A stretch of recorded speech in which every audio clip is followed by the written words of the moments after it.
पहला प्रश्न। भगवान, किसी सूफी शायर ने कहा है,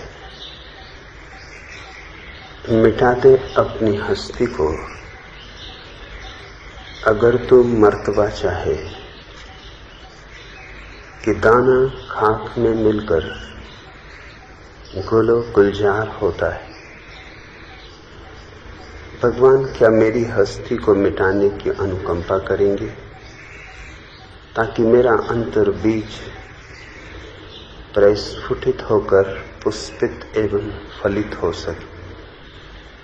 प्रेम मूर्ति,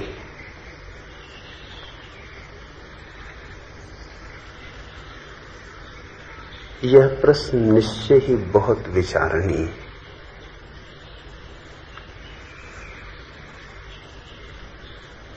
इस प्रश्न में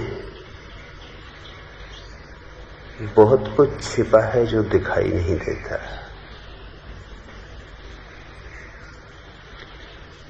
इस प्रश्न की जो मौलिक धारणा है, सदियों से धर्म उससे आच्छादित रहा है और उस मौलिक धारणा के कारण ही पृथ्वी पर धर्म घटित नहीं हो पाया।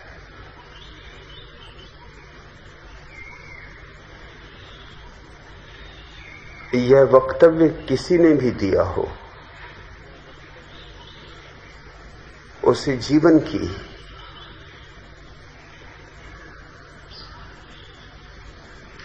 आधारभूत आधारशिलाओं का कोई बोध नहीं। यह वक्तव्य विरोधाभासी है और इससे वक्तव्यों से नरक का रास्ता पटा हुआ पड़ा है। लेकिन चूंकि हम इस तरह के विचार अनंत काल से सुनते रहे, हम उन्हें सुन सुन के बहरे हो गए। हमने उन पर सोचना ही छोड़ दिया है। हम सम्मोहित हो गए। एक तरह की तंद्रा ने मनुष्य जाति को पकड़ लिया है।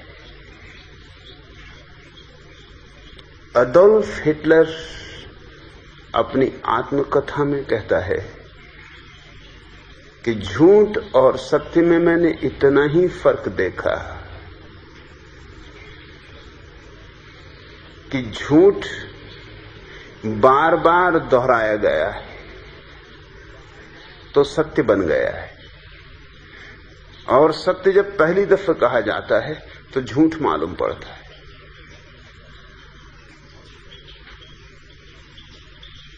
अडोल्फ हिटलर की बात 100% सही न हो, मगर 99% तो सही है। पुनरुक्ति झूठी से झूठी बात को भी सत्य का आभास दे देती। जैसे यही सूत्र, मिटा दे अपनी हस्ती को अगर तू मर्तबा चाहे।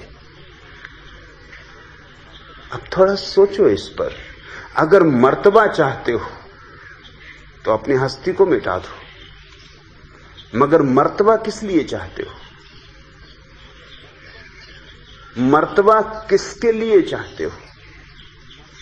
मर्तबा क्या है? अहंकार का नया नाम, अस्मिता की नई घोषणा। एक तरफ कहा जा रहा है कि मिटा दो अपनी हस्ती को, और दूसरी तरफ प्रलोभन दिया जा रहा है तत्क्षण, अगर मर्तबा चाहे। कोई अपनी हस्ती को मिटाने के लिए राजी भी होगा तो सिर्फ इसलिए कि मर्तबा चाहता है। ऐसी कहीं हस्ती मिटेगी? यह हस्ती मिटाने का ढंग हुआ? ये तो हस्ती बचाने का ढंग हुआ। ये तो हस्ती को और मर्तबा देने की प्रक्रिया हुई। ये तो हस्ती को सिंहासन देना, सूली नहीं। ये तो हस्ती को नया श्रृंगार, नए आभूषण, ये तो हस्ती को दुल्हन बना दिया।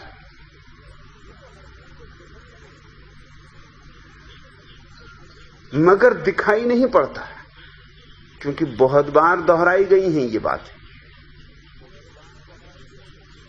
जीसस के बहुत से वचन ऐसे हैं। जीसस ने कहा है, धन्य हैं वे जो दरिद्र हैं, क्योंकि प्रभु के राज्य में वे ही महान संपदा के अधिकारी होंगे। तो हो जाओ दरिद्र,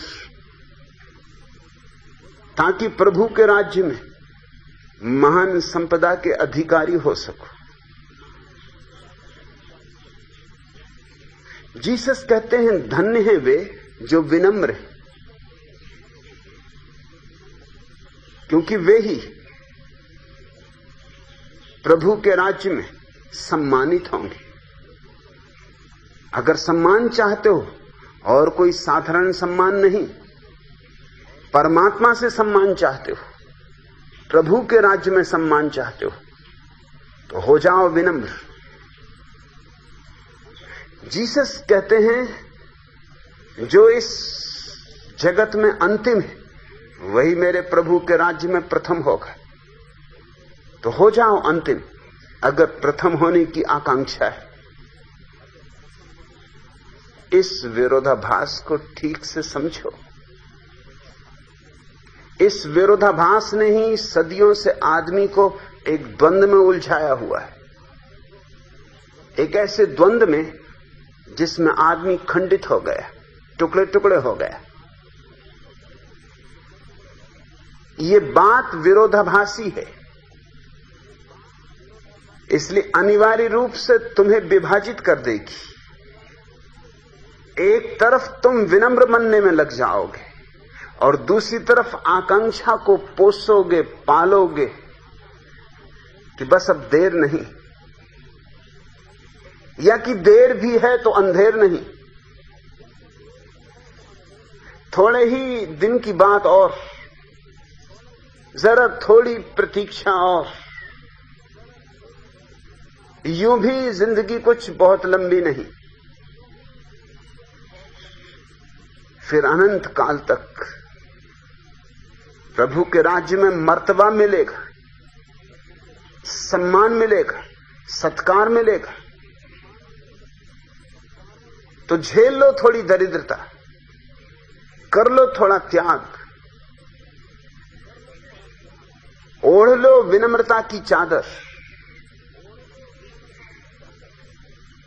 मगर इस विनम्रता की चादर के पीछे कौन खेल खेल रहा है? वही अहंकार। इसलिए आम तौर से साधारण आदमी इतना अहंकारी नहीं होता जितने तुम्हारे तथाकथित ऋषि मुनि, साधु संत, महात्मा अहंकारी होते। साधारण आदमी का अहंकार भी बेचारे का साधारण होता। एक मकान बना लिया कि थोड़ा दुकान में लाभ कर लिया, कि थोड़े अच्छे वस्त्र खरीद लिए, इन पर कोई बहुत बड़ा अहंकार टिक भी नहीं सकता। ये आधार शिलाएं छोटी, और फिर कोई मकान तुम्हारे ही पास थोड़ी है, करोड़ों लोगों के पास मकान है, और कितने ही कीमती वस्त्र तुम पहन लो, करोड़ों लोग वही वस्त्र पहन रहे। ये अहंकार बहुत बड़ा नहीं हो सकता, लेकिन साधु संतों का अहंकार पारलौकिक है, इस जगत की बात नहीं। बड़ी तपस्या से मिलता है, बड़ी कठोर साधना से मिलता है, बहुत अप्राकृतिक होने से और विकृत होने से मिलता है। इसलिए स्वभाव था ज्यादा बड़ा होता है और ज्यादा भयंकर होता है।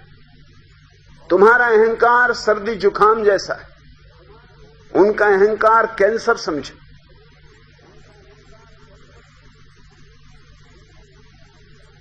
मगर सर्दी जुकाम दिखाई पड़ता है और कैंसर छिपा होता है भीतर गहरे में।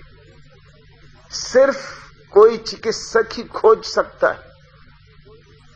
सर्दी जुकाम को खोजने के लिए किसी बहुत बड़े निदान की जरूरत नहीं, तुम खुद ही जान जाते हो। और सर्दी जुकाम का कोई बहुत इलाज भी नहीं। कहते हैं कि अगर दवा लो तो 7 दिन में ठीक हो जाता, और अगर दवा न लो तो 1 सप्ताह में ठीक हो जाता।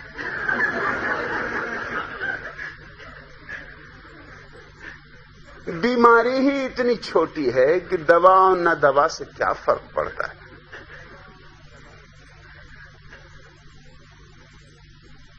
बीमारी जितनी गहरी हो, जितनी छुपी हो, जितनी अप्रगट हो, उतनी ही मुश्किल हो जाती। और जब अहंकार विनम्रता के वस्त्र पहन लेता है तब तो बड़ी अड़चन हो जाती।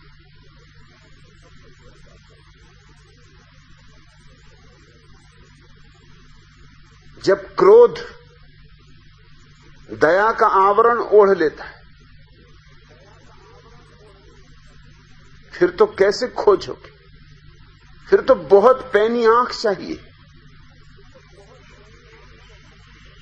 साधारण जन तो धोखे में आ ही जाएंगे, और साधारण जन सदियों से धोखे में रहे। तुमने जिनको पूजा है उनको पहचाना भी नहीं। तुमने उनको नहीं पूजा, उनके ढोंग को पूजा है, उनके पाखंड को पूजा है। उन्होंने अपने चारों तरफ जो ओट खड़ी कर रखी थी उस ओट को पूजा है। उस ओट के पीछे छिपे हुए आदमी से तो तुम्हारी पहचान भी नहीं हुई। काश तुम अपने साधु संतों के अंतरतम में झांक सको तो तुम बहुत हैरान हो जाओ। तुम्हारे अपराधी भी उनसे कहीं ज्यादा निर्दोष पाए जाएंगे। तुम्हारे पापी भी उनसे कहीं ज्यादा सरल चित्त और ज्यादा सहज पाए जाएंगे। साधु संत बहुत तिरछे हो जाते। सबसे बड़ा तिरछापन तो यह हो जाता है कि वे जो होते हैं उससे उल्टा उनका आचरण होता है, और आचरण दिखाई पड़ता है, आत्मा तो दिखाई पड़ती नहीं।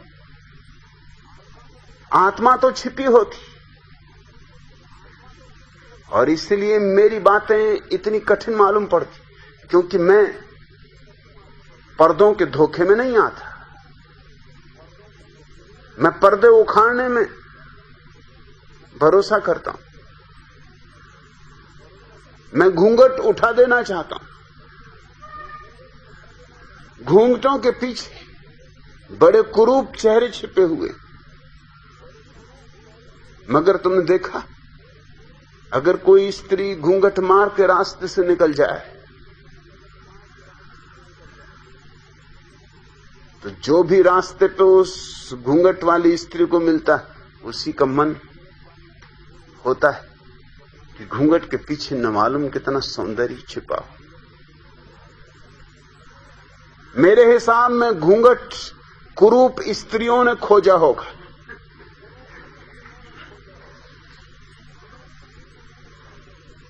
सुंदर स्त्री को घूंघट की क्या जरूरत? लेकिन कितनी ही सुंदर स्त्री हो बिना घूंघट के, देख ली तुमने, बात खत्म हो गई। घूंघट रहस्य पैदा कर देता, और तुम्हारे साधु संतों के घूंघट बड़े लंबे। लाख मीरा कहे घूंघट के पट खोल, वो नहीं खोलते। वो तो घूंघट को और बड़ा करते चले जाते।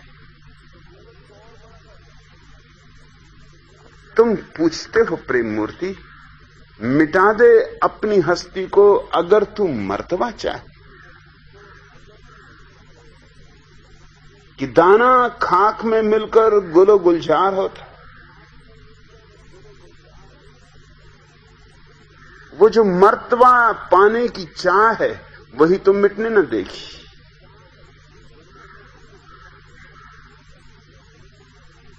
वही तो बाधा है। वो जो गुलो गुलजार हो जाने की आकांक्षा है वह मिटने कैसे देगी? मिटना संभव तभी है जब उसके पीछे कोई हेतु न हो। जब तक हेतु है तब तक अड़चन। मैं जिस स्कूल में विद्यार्थी था उसके प्रिंसिपल के ऑफिस में एक सुभाषित बड़ी तख्ती पे लगा हुआ था। पहली बार जब मैं प्रिंसिपल के ऑफिस में प्रविष्ट हुआ तो मैंने उनसे प्रार्थना की इस तख्ती को यहां से हटा दें।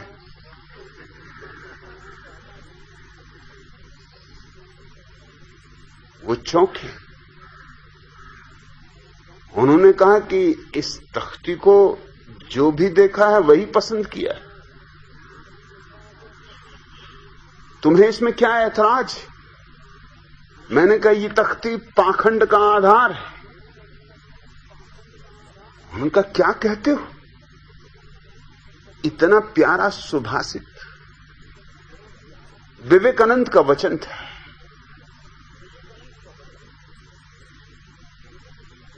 वचन था,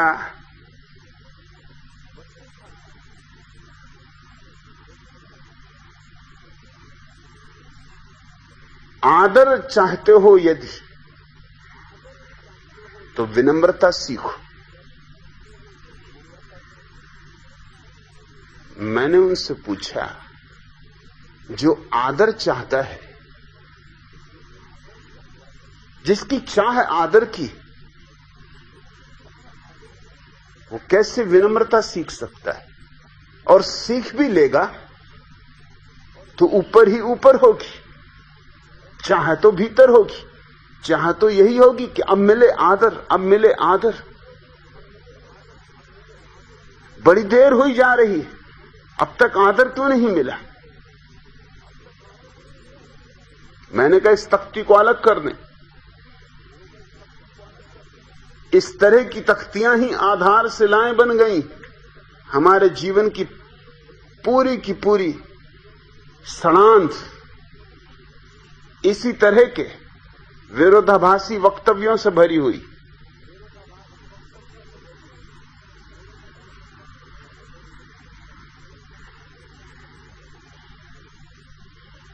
मिटना है राममूर्ति, इसलिए नहीं कि मिटोगे तो मर्तबा मिलेगा। मिटना है इसलिए कि तुमने जो अपने को अभी समझ रखा है वह तुम हो ही नहीं। मिटना है इसलिए ताकि तुम जो नहीं हो वो समाप्त हो जाए और तुम जो हो वो प्रकट हो जाए। मर्तबे की बात ही नहीं, आदर और सम्मान का सवाल ही नहीं, स्वर्ग के राज्य का अधिकार, ये सब प्रलोभन है। अहंकार तुम्हारी भ्रांति है। क्या तुम सोचते हो कि सांझ के अंधेरे में जब धुंधलका उतरता होता है, राह पर चलते हुए अगर तुमको रस्सी ऐसी भास जाए कि सांप है,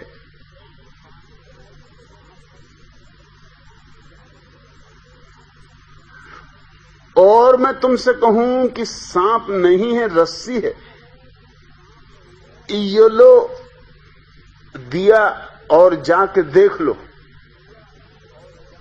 तो क्या तुम सोचते हो जब तुम देख लोगे कि रस्सी है सांप नहीं, तो तुम्हें बड़ा मर्तबा मिलेगा, बड़ा सम्मान मिलेगा?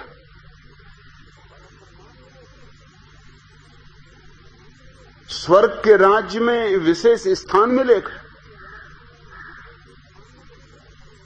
जब तुम मर के स्वर्ग पहुंचोगे, क्या तुम सोचते हो बिस्मिल्लाह खान शहनाई बजाएंगे? क्या आओ पधारो,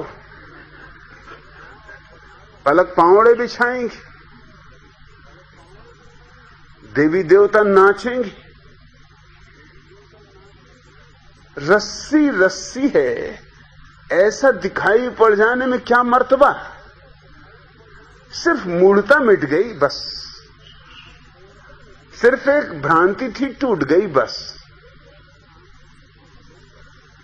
जिस दिन जीसस पकड़े गए, जिस रात,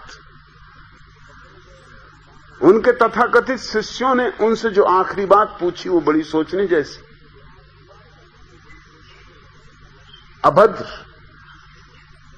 और इस बात की सूचक कि जीसस के पास बुद्धुओं का जमाव था, और बुद्धू किस कारण इकट्ठे थे वो भी साफ होता उस बात से।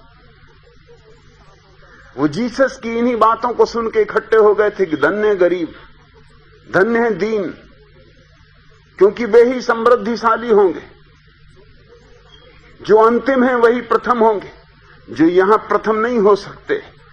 उन्होंने सोचा होगा ये मौका चूकने जैसा नहीं, यहां तो प्रथम होना बड़ा कठिन, बड़ा संघर्ष, बड़ी प्रतियोगिता है, गला घोंट प्रतियोगिता है। प्रथम होना कुछ आसान नहीं। इधर तो प्रथम होने का मतलब है कि कुछ मर्तबा हो भी थोड़ा बहुत, तो वो भी गया। यहां तो 100 जूते खाओ तब तमाशा घुस के देख सकोगे, यूं नहीं देख सकते। यहां तो बड़ी कुस्तम कुश्ती होगी, हर कोई दचकेगा पटकेगा। राजनेताओं की गति देखते हो, कोई टांग खींच रहा है, कोई हाथ खींच रहा है, कोई टोपी ले भागा, कोई जैकेट उतार रहा है। इसलिए तो राजनेता चूड़ीदार पजामा पहनते कि सब छिन जाए मगर उनका पजामा नहीं निकाल सकते। चूड़ीदार पजामा निकालने के लिए पहलवान चाहिए 2, और कम से कम वक्त लगेगा, तब तक वो शोरगुल मचा देंगे। चूड़ीदार पजामा कुछ यूं ही नहीं चुना, बड़े होशियारी से चुना।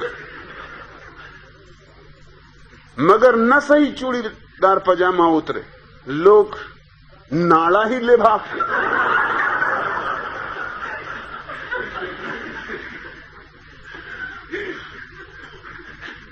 जो कुर्सी पे बैठे हैं उनसे पूछो किस तरह उनको जकड़ के बैठना पड़ता, कुर्सी को पकड़ के बैठना पड़ता। कुर्सी को, कुर्सी बैठने का स्थान थोड़ी, पकड़ने का स्थान। बैठने वगैरह की फुर्सत कहां है? जरा आराम किया कि गए। बैठे ही लोग चारों तरफ इसी प्रतीक्षा में कि जरा झपकी लो कि वो तुम्हें धक्का दे दे। जो बैठ गया वो भी तो इसी तरह बैठा है, किसी और को धक्का दे के बैठा, किसी और को चारों खाने चित्त कर दिया तब बैठा। ये तो मल्ल युद्ध है। यहां तो स्वभाव था, जिन्होंने देखा कि यहां तो कोई उपाय नहीं। जीसस के अनुयायी कौन थे? कोई मछुआ, कोई बढ़ई,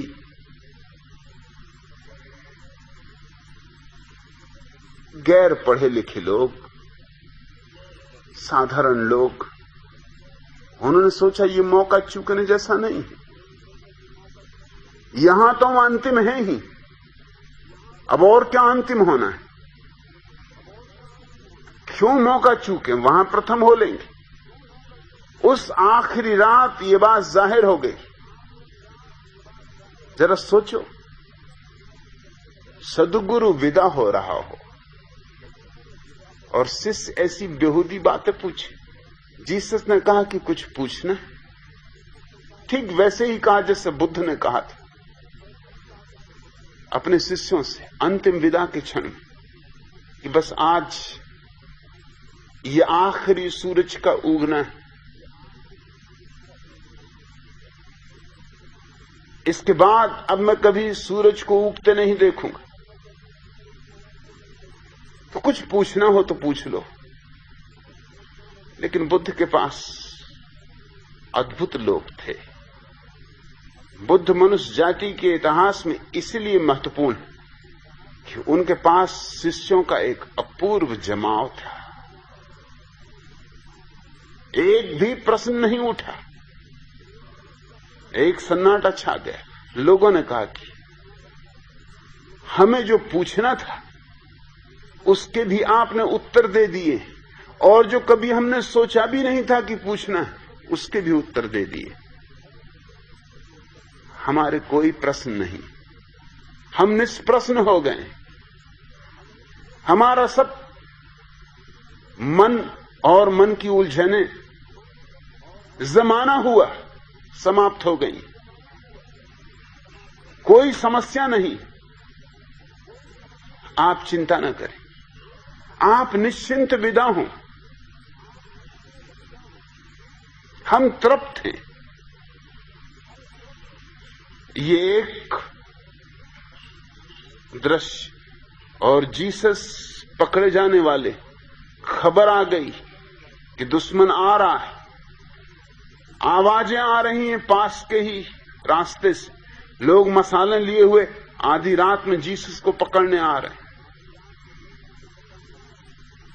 तो जीसस पूछते हैं कुछ पूछना है, क्योंकि शायद दोबारा अब मेरा तुम्हारा मिलना ना हो सके। तो तुम कल्पना कर सकते हो क्या पूछा शिष्यों ने। शिष्यों ने पूछा एक ही बात पूछनी कि प्रभु के राज्य में निश्चय ही आप तो परमात्मा के दाएं हाथ होंगे, आप तो उनके दाएं हाथ के पास खड़े होंगे। परमात्मा के राज्य में परमात्मा प्रथम, आप नंबर 2 होंगे, मगर नंबर 3 हम में से कौन होगा? नंबर 4 कौन होगा? 12 शिष्य थे, तो हमारी क्या स्थिति होगी ये बताते जाएं, फिर मिलना हो ना हो। ये सोचते हो ये प्रश्न कैसे उठे? और मैं ये नहीं कहूंगा कि इसके लिए सिर्फ शिष्य जिम्मेवार थे, जीसस भी जिम्मेवार है, क्योंकि यही जिंदगी भर वो सिखा रहे थे लोगों को कि अगर तुम यहां अंतिम हो तो वहां प्रथम होगे, अगर यहां दरिद्र हो तो वहां संपत्ति के मालिक होगे, अगर यहां विनम्र हो तो वहां मर्तबा मिलेगा।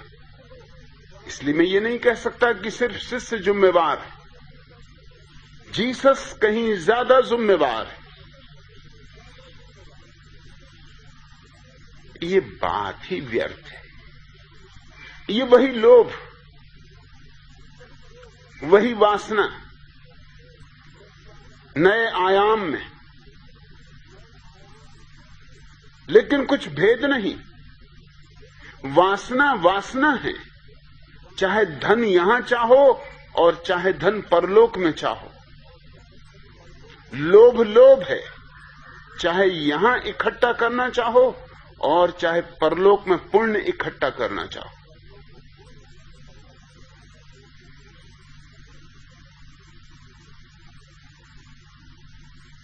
मैं दिल्ली में था जुगल किशोर बिरला मिलना चाहते थे।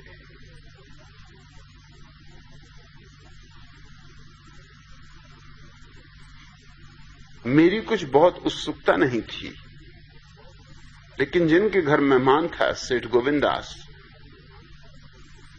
उनके बहुत संबंध थे जुगल किशोर बिरला से। दोनों गांधीवादी, दोनों गांधी के पुराने अनुयायी। उन्होंने बहुत आग्रह किया कि इनकार करना ठीक नहीं, वृद्ध हैं वे और मिलने को खुद उत्सुक हैं, तो मिल लेने में क्या हर्ज। मैंने कहा ठीक।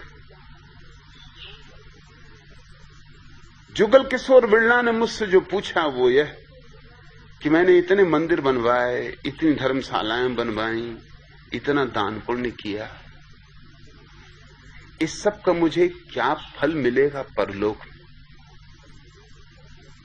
मैंने उनसे कहा यहां भी लोभ, वहां भी लोभ, यहां भी मारवाड़ी रहे, वहां भी मारवाड़ी।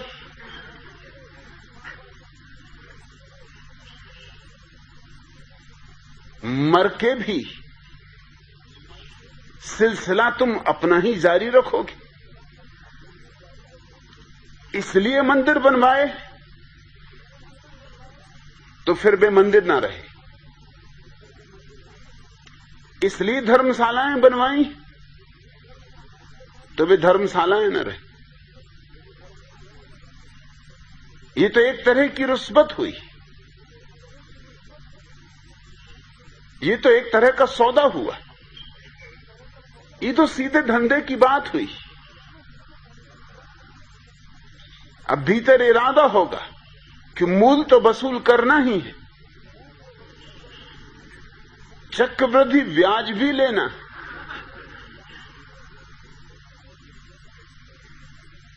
मैंने उनसे कहा कुछ इसका फल नहीं होगा। पहली तो बात यह कि मैं सोचते नहीं कि आप स्वर्ग जा सकते, अगर गए भी तो मंदिरों, धर्मशालाओं और इत्यादि जो तुम सोचते हो कि पुण्यकारी किए हैं, उनके कारण न जाओ। अगर जाओगे तो एम्बेसडर कार जो बनाई उसके कारण जाओ। वो कहने लगे मतलब एम्बेसडर कार का इससे क्या संबंध? क्या इसका संबंध है? एम्बेसडर कार में जो भी लोग बैठते, राम राम करके यात्रा करनी पड़ती, दचके पे दचके आते।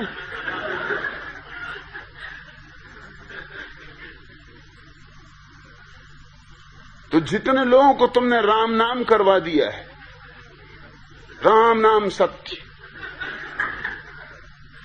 राम नाम जानियो नहीं, तुमने जनवा दिया। तुमने जो अद्भुत चीज बनाई है एम्बेसडर कार,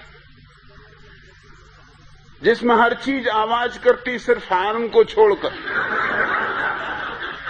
इस चमत्कार के कारण तुम अगर चले जाओ स्वर्ग तो बात अलग, अन्यथा और तो मैं कोई कारण नहीं देखता हूं। मैंने उनसे कहा सच बात तो यह है कि न कोई स्वर्ग है न कोई नरक है, ये पंडित पुरोहितों की ईजादें हैं।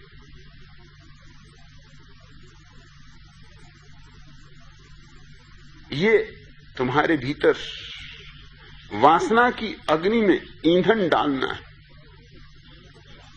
पंडित पुरोहित भली भांति जानते कि तुम्हारे भीतर सबसे महत्वपूर्ण बातें दो हैं, लोभ और भय। अगर मनुष्य का शोषण करना है तो बस इन दो ही के आधार पर हो सकता है। भयभीत करो, नरक का भय दिखाओ, और प्रलोभित करो, स्वर्ग का प्रलोभन दिखाओ।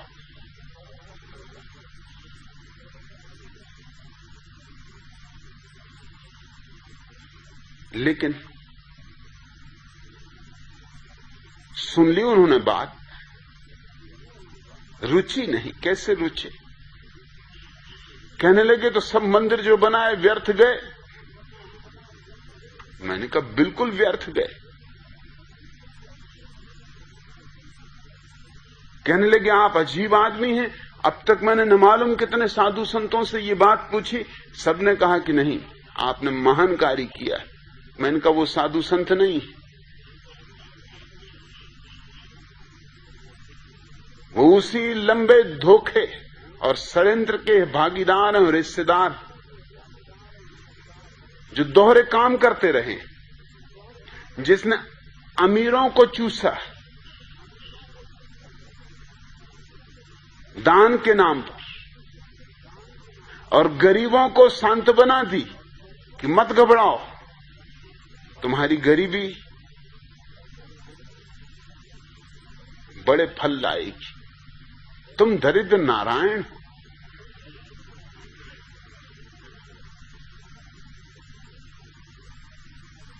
अब ये बड़े मजे की बात है, महात्मा गांधी के बड़े से बड़े शिष्य थे जमनालाल बजाज। महात्मा गांधी को साबरमती से सेवाग्राम वर्धा ले आने वाले वही थे। उन्होंने ही गांधी का आश्रम निर्मित किया, धन लगाया,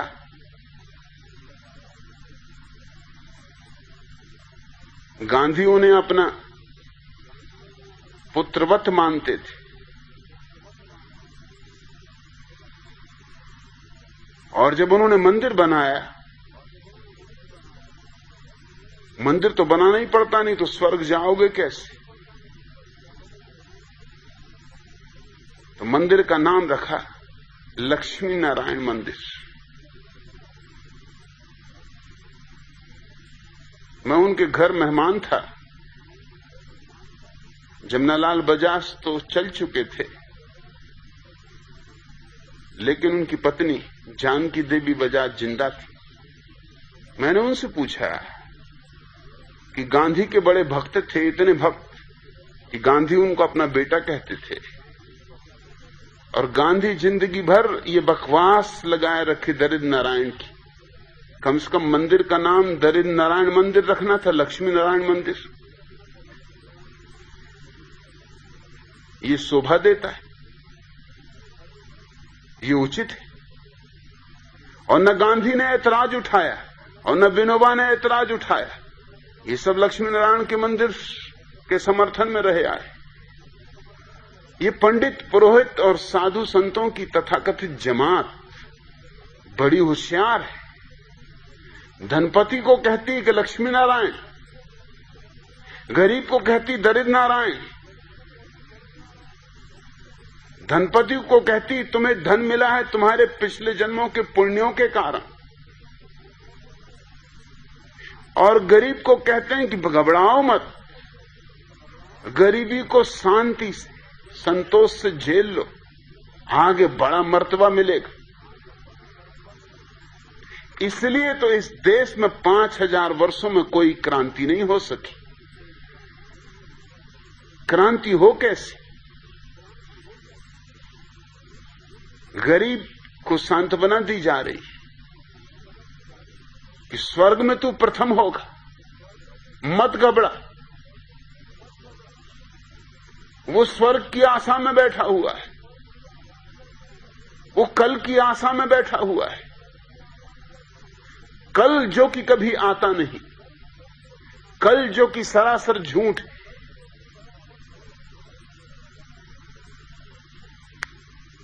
प्रेम मूर्ति, पहली तो बात यह है, मर्तबा चाहो ही मत। मर्तबे का क्या करोगे? मर्तबे का मतलब क्या होता है? और लोग तुम्हें सम्मान दें, और लोगों से सम्मान हम चाहते क्यों? इसलिए चाहते हैं कि हम स्वयं में अपने भीतर एक हीनता की ग्रंथि अनुभव करते। ये हमारा मनोविज्ञान है, जिसको ठीक ठीक समझ लेना चाहिए।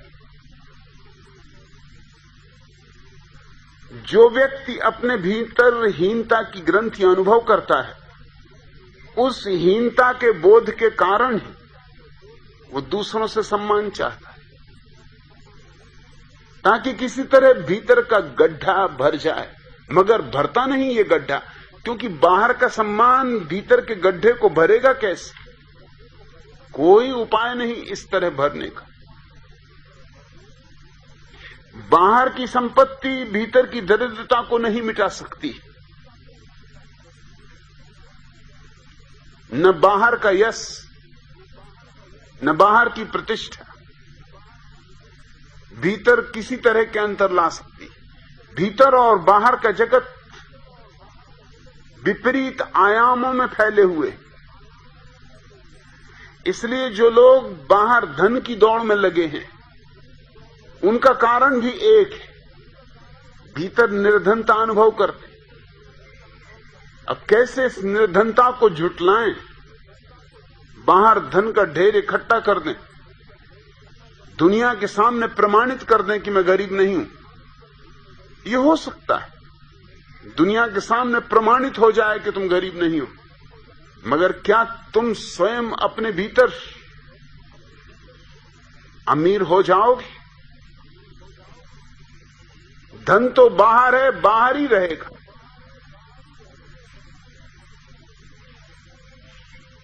भीतर तुम जितने खाली थे, शायद उससे भी ज्यादा खाली मालूम पड़ोगे, क्योंकि बाहर के धन की पृष्ठभूमि में, तुलना में,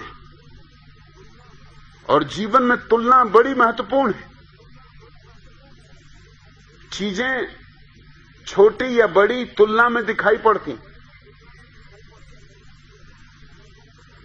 प्रसिद्ध कहानी है कि अकबर ने एक दिन दरबार में आके एक लकीर खींच दी और अपने दरबारियों से कहा कि इसे बिना छुए छोटा कर दो। कोई ना कर सका बिना छुए। सीधा गणित यही था कि छुएं तो छोटी कर दें, मिटा दें लकीर का एक हिस्सा, आधी लकीर मिटा दे तो आधी छोटी हो गई। मगर छूना मत लकीर को और छोटी कर देना। बीरबल उठा अंत में और उसने एक बड़ी लकीर उस लकीर के नीचे खींच दी। उस लकीर को छुआ नहीं और लकीर छोटी हो गई।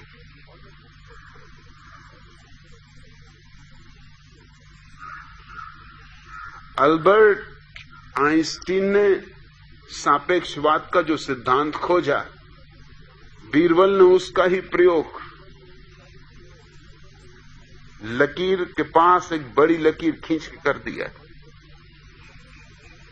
तुम्हारे बाहर जब धन का ढेर लग जाएगा, धन का गौरी शंकर तुम अपने चारों तरफ खड़ा कर लोगे, पहाड़, तब तुम्हें अपनी दरिद्रता और खलेगी, तुम्हें भीतर का खालीपन और भारी लगेगा। बाहर की पहाड़ियां तुम्हारे भीतर की खाई को और गहरा करके दिखलाएंगी। बाहर प्रतिष्ठा मिल सकती, सम्मान मिल सकता है, सस्ता है मामला। जरा सी शर्तें पूरी करनी, लोगों की अपेक्षाएं पूरी कर दो, और कोई बहुत महंगा मामला नहीं। न मालूम कितने मूढ़ कर लेते। सच तो यह है कि बुद्धिमानी की कोई जरूरत ही नहीं।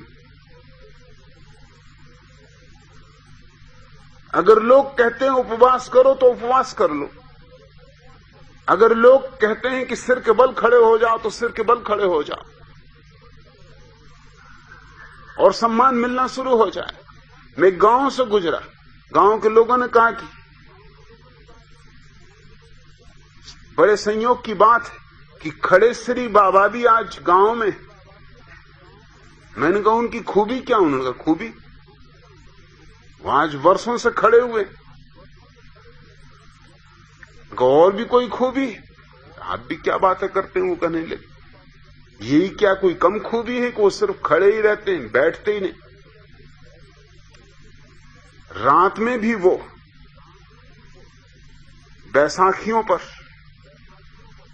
खड़े रहते थे, छप्पर से रस्सी बांध के उसको पकड़े रखते थे, और 2 आदमी उनको संभाले रखते थे कि कहीं गिर न जाए।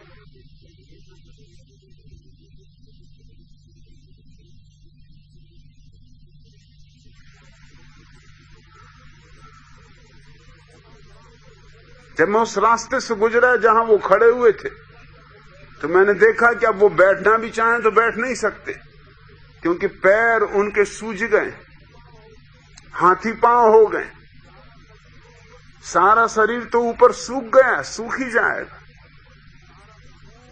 सारा खून पैरों में ही आ गया।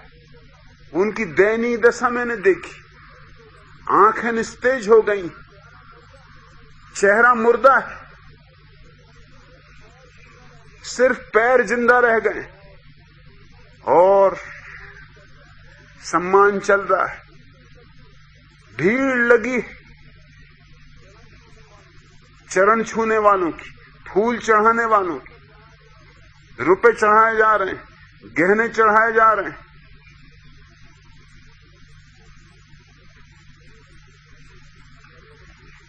खड़े रहने के लिए कोई बुद्धिमत्ता की जरूरत है, सिर के बल खड़े होने के लिए कोई बुद्धिमत्ता की आवश्यकता है, योगासन साधने के लिए कोई बुद्धिमत्ता की आवश्यकता है। जितनी कम बुद्धि हो उतनी आसानी से हो जाएंगे ये काम। बुद्धिमान आदमी थोड़ा विचारेगा भी,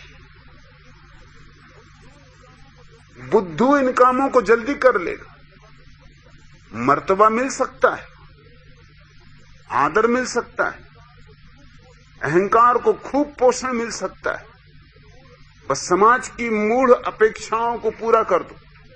जिस समाज के भीतर जीते हो उस समाज की जो आकांक्षा है उसको पूरी कर दो, मगर इससे तुम्हारे भीतर की हीनता नहीं मिटेगी, वह तो बनी ही रहेगी। भीतर की हीनता मिटती है सिर्फ भीतर प्रवेश करने से। वो जो भीतर का खालीपन है उसको भरना नहीं है, क्योंकि वही तुम्हारे जीवन का स्वभाव है। वो जो तुम्हारे भीतर शून्य है उसको पहचानो। उसी शून्य में सब राज छिपा है, वही शून्य ध्यान है, उसी शून्य का साक्षात्कार समाधि। तुम्हें मिटना नहीं है, तुमने जो अपने को समझ रखा है वो तुम नहीं हो, इतना जानना है, बस इसी जानने में मिटना हो गया। और तब ये सवाल उठता ही नहीं कि मर्तबा मिलेगा।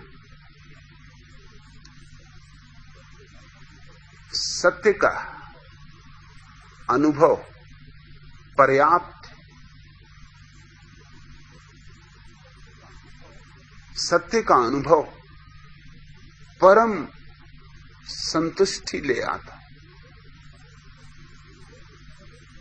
लेकिन पहले से ही ये इरादे रख के मत चलो, मिटा दे अपनी हस्ती को। अगर तू मर्तबा चाहे, अगर तू मर्तबा चाहे,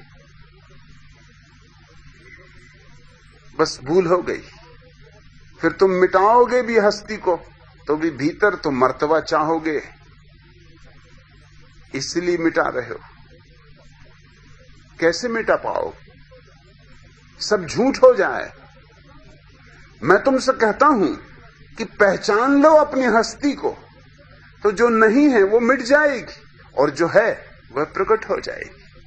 और जो है वह प्रकट हो जाए तो ही असली बहार आती, वसंत आता है कि दाना खाक में मिलकर गुलो गुलजार होता है। निश्चित ही बीज जब मिट्टी में मिल जाता है तो ही अंकुरित होता है, तो ही उसमें फूल खिलते, पल्लवित होता है, फल लगते। मगर एक बात ख्याल रखना कि तुम्हारा जीवन बीज और वृक्ष के जीवन से बहुत भिन्न है। तुम्हारे भीतर बीज को नहीं मिटना है। अहंकार तुम्हारा बीज नहीं है, सिर्फ भ्रांति है, आभास। रस्सी में देखा गया सांप मेरे गांव में एक कबीर पंथी महंत थे, साहबदास, साधु संत। शंकराचार्य के बाद इस प्रतीक का बहुत उपयोग करते रहे। रस्सी में सांप, ये संसार सब माया। साहबदास जी ये निरंतर समझाते थे कि संसार माया, ये तो रस्सी में जैसे सांप।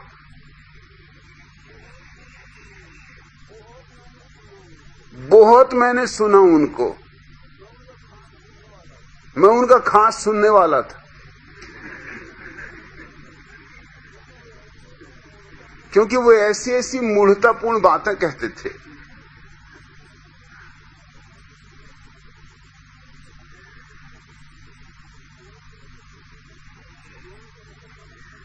और मैं उनसे ऐसे प्रश्न पूछता था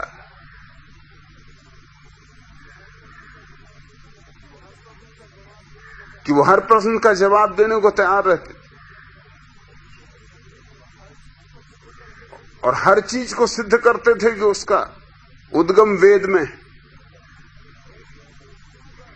ऐसी ऐसी चीजों का उद्गम वेद में है कि जिनकी तुम कल्पना भी नहीं कर सकते। जैसे मैंने उनसे पूछा कि रेलगाड़ी, इसका उद्गम वेद में कहां है? कई दिन खोजबीन करने के बाद उन्होंने कहा इसका वेद में उद्गम है, क्योंकि ये कहा गया है कि परमात्मा ने सब सरकती हुई चीजें बनाई। रेलगाड़ी यानी सरकती हुई चीज। बड़े खोजी थे। वेद में सब होना ही चाहिए।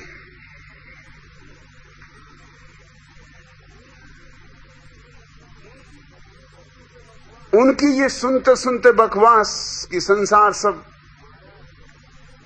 माया है, और उनके जीवन को मैं देखता था और उनकी बातें सुनता था। बड़ा मठ था कबीर पंथियों का, उसके वो महंत थे, उसका बड़ा बगीचा था। मैं उनके बगीचे में अक्सर पहुंच जाता था उनके फल चुराने। एक दिन उन्होंने मुझे पकड़ लिया, मैंने कहा सब माया है साहबदास जी।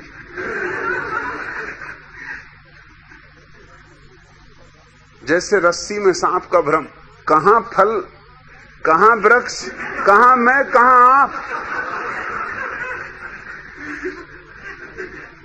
कहने लगे ये ज्ञान की बातें यहां ना करो। मैंने कहा आपसे ही सुनी है।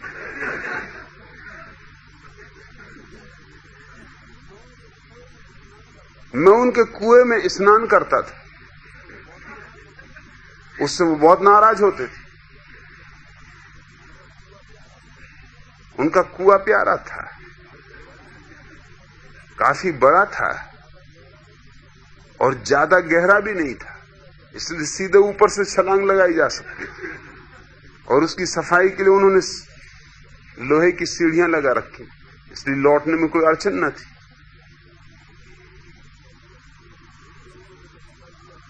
एक दिन उन्होंने मुझे पकड़ लिया कुएं के भीतर, वो एक बांस ले आए और मुझे बांस से मारे। मैंने उनसे कहा साहबदास जी भूल गए आप, ये सब संसार माया है। अब माया कुआं, माया जल, माया में।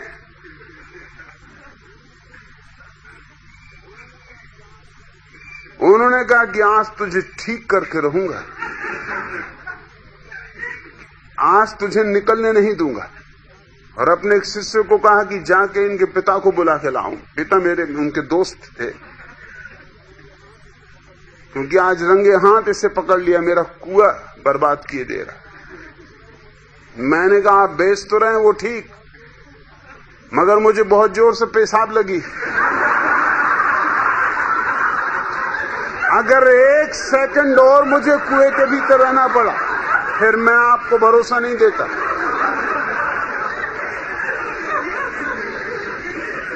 रोको उस आदमी को, नहीं तो पछताओगे। जल्दी से मुझे बाहर निकाला। वो कहने लगे भैया तू माफ कर, ये काम मत करना, कम से कम यही हम पानी पीते। मैंने कहा क्या फर्क पड़ता, सब माया है।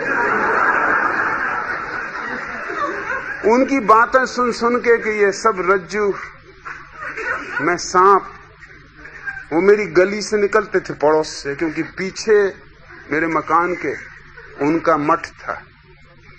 तो रोज सांझ को प्रवचन देने के बाद वो गली से गुजरते थे। मैंने देखा कि प्रयोग कर लेना ठीक है।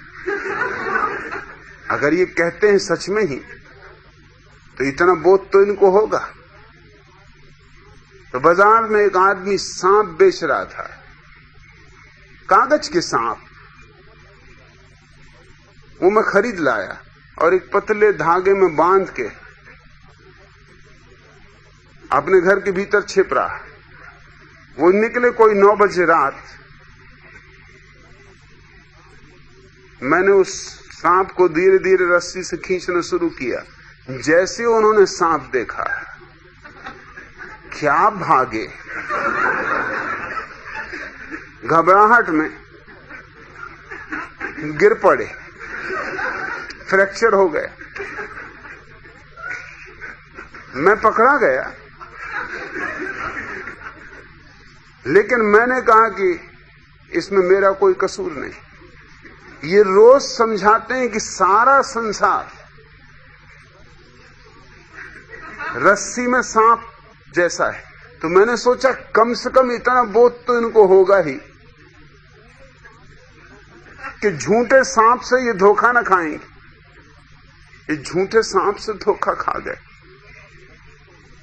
अब इन्होंने अगर अपनी हड्डी तोड़ ली तो मेरा कोई जिम्मा बने, मेरा क्या कसूर? मैं तो सिर्फ एक झूठे सांप को चला रहा था।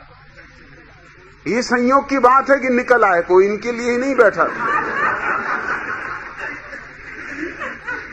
और कम से कम इनको तो सिद्ध करना था कि बेफिक्री से निकल जाते। मगर भागे क्यों, घबराए क्यों? वो आखिरी दिन था। फिर उन्होंने संसार रस्सी में सांप बत है ऐसा कहना बंद कर दिया। कम से कम जब मैं उनकी सभा में जाता तब वो नहीं कहते थे, क्योंकि जैसे ही मैंने देखा कि अब ये कहने जा रहे हैं कि मैं हाथ ऊपर कर देता है, ख्याल रखना, सारी बात खोल दूंगा।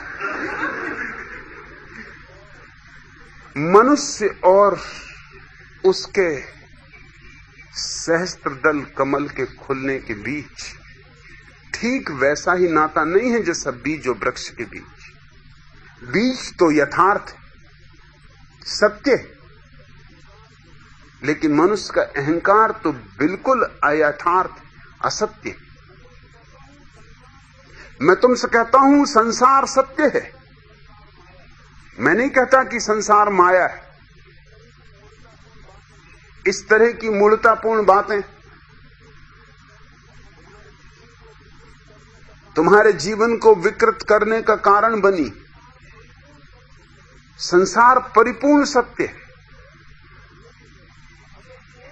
लेकिन अगर कोई चीज असत्य है तो तुम्हारा अहंकार। अहंकार केवल आभास। इसलिए मिटाना नहीं है प्रेम मूर्ति, सिर्फ देखना है। देखते ही मिट जाता है। सिर्फ भीतर रोशनी जलानी है, ध्यान का दिया जला कि अहंकार विदा हुआ, और तब आ जाता है वसंत। तब खिल उठते हैं फूल, तब जीवन सुगंध से भर जाता है। मैं अहंकार मिटाने को नहीं कहता, क्योंकि जब भी किसी चीज को मिटाने को कहा जाएगा तो आदमी पूछेगा क्यों। कोई हेतु तो होना चाहिए। मिटाने का श्रम करना है, बनी बनाई चीज को गिराना है, जिंदगी भर जिसको सजाया है संवारा है उसको समाप्त करना, अर्थी पे चढ़ाना है। क्यों? उसी क्यों का उत्तर ये तुम्हारे धर्मगुरु दे रहे हैं। मर्तबा मिलेगा इसलिए, स्वर्ग का राज्य मिलेगा इसलिए, स्वर्ग में पुण्यों का लाभ मिलेगा इसलिए, फिर हेतु देना जरूरी हो जाता। मैं तुमसे मिटाने को नहीं कहता। और मिटाने की बात में ये तुमने मान ही लिया कि अहंकार सत्य है, और सत्य को क्या मिटाया जा सकता? मिटाने की बात में तुमने ये स्वीकृति ही दे दी कि अहंकार एक तथ्य है जिसको मिटाना है। तुम्हारी स्वीकृति उसे और मजबूत करेगी। तुम जितना मिटाने की कोशिश करोगे वो उतना मजबूत होगा, क्योंकि भ्रांति तुम्हारी कायम है। इसलिए तुम देखोगे तथाकथित विनम्र लोग जो हमेशा कहते हैं कि हम तो आपके पैर की धूल हैं, जरा इनके चेहरों पर देखो, यूं तो कहते हैं पैर की धूल, जरा इनकी नाक पर पढ़ो तो अहंकार लिखा हुआ है। ये कह ही इसीलिए रहे हैं कि हम आपकी पैर की धूल हैं, कि ताकि मर्तबा मिले। इनके कहने के पीछे इरादे कुछ और। ये विनम्रता के धोखे अहंकार का बचाव है। ये अहंकार को और भी सौंदर्य देना है, एक झूठ को और सौंदर्य देना और रंग देना है।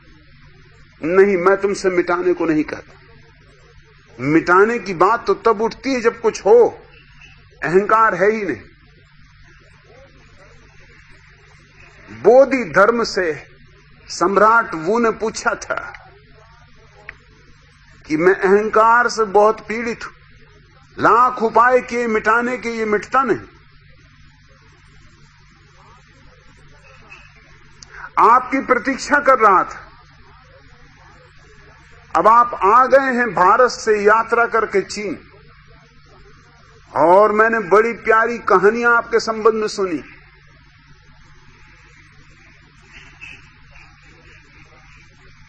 क्या आप मेरे अहंकार को मिटा सकते हैं? मैं तो हार गया। मैं तो जो कर सकता था किया, जो मुझसे कहा गया किया, जो साधनाएं, जो तपस्या मुझसे कही गई मैंने की। लेकिन मैं पाता हूं कि अहंकार तो बच ही जाता, कहीं ना कहीं किसी कोने कांतर में छिप ही जाता, फिर लौट आता है, पीछे के दरवाजे से लौट आता। यहां से फेंको, पीछे के दरवाजे से आ जाता। दरवाजे बंद करो, खिड़कियों से आ जाता। खिड़कियां बंद करो, रंध्रों से आ जाता, मगर जरूर आ जाता, अनिवार्य रूपेण आ जाता। अब मैं हार गया। कम से कम एक बात तो वो ने ठीक कही कि ईमानदार आदमी था। इतनी परख उसने रखी कि मेरे मिटाने के सारे क्रम व्यर्थ हो गए, सारे उपक्रम असार गए। बोधि धर्म ने कहा फिर यूं करो, तुम नहीं मिटा सके, मैं मिटा दूंगा। सुबह 3 बजे तुम आ जाओ, मैं जहां ठहरा हूं पहाड़ी पर, मगर अकेले आना।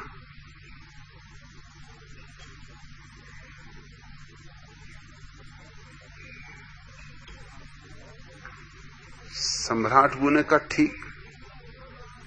और जब वो सीढ़ियां उतर रहा था उस मंदिर की जिसमें बोधि धर्म ठहरे थे, तो बोधि धर्म ने चिल्ला के कहा कि एक बात और ख्याल रखना, अपने अहंकार को साथ ले आना, नहीं तो मैं खत्म कैसे करूंगा। ऐसा ना हो कि अहंकार को घर ही छोड़ आओ। अकेले आना इसका यह मतलब नहीं है कि अहंकार को घर छोड़ आना। अकेले आना मतलब ये भीड़ भाड़ दरबारियों की,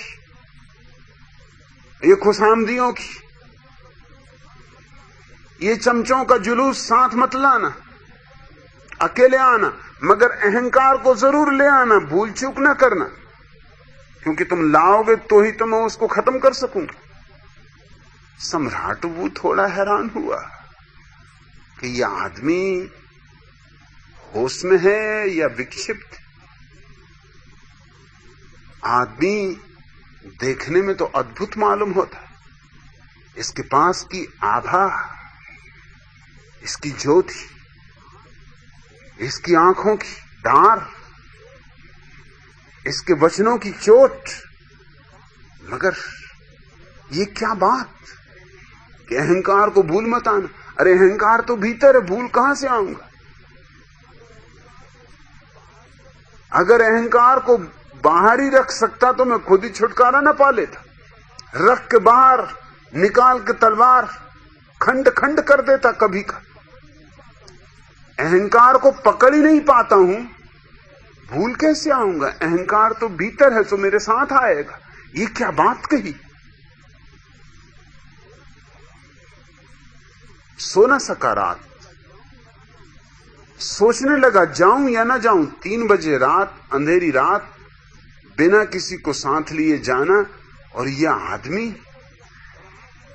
पता नहीं क्या करेगा। और आज तक किसी ने मुझसे नहीं कहा कि आओ मैं तुम्हारा अहंकार खत्म कर दूं। कुछ मारपीट ना करने लगे।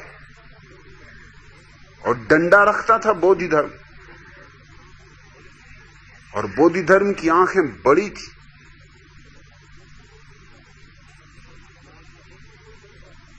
और उसकी आंखें देख के कोई डर जाए, और उसके हाथ का डंडा, और उसके शब्द भी बड़े धार वाले थे। तलवारें थी उसके शब्द। चोट बेरहमी से करता था। थोड़ा संकोच में था, जाऊं न जाऊं, जाऊं न जाऊं। रात भर सो न सका, लेकिन आकर्षण भी लगता था कि एक आदमी ने तो पहली दफा जीवन में कहा है कि मिटा दूंगा। फिर दोबारा ऐसा आदमी मिले न मिले, खतरा लेने जैसा है। अरे बहुत से बहुत डंडे मारेगा और क्या करेगा, कोई मार ही न डालेगा।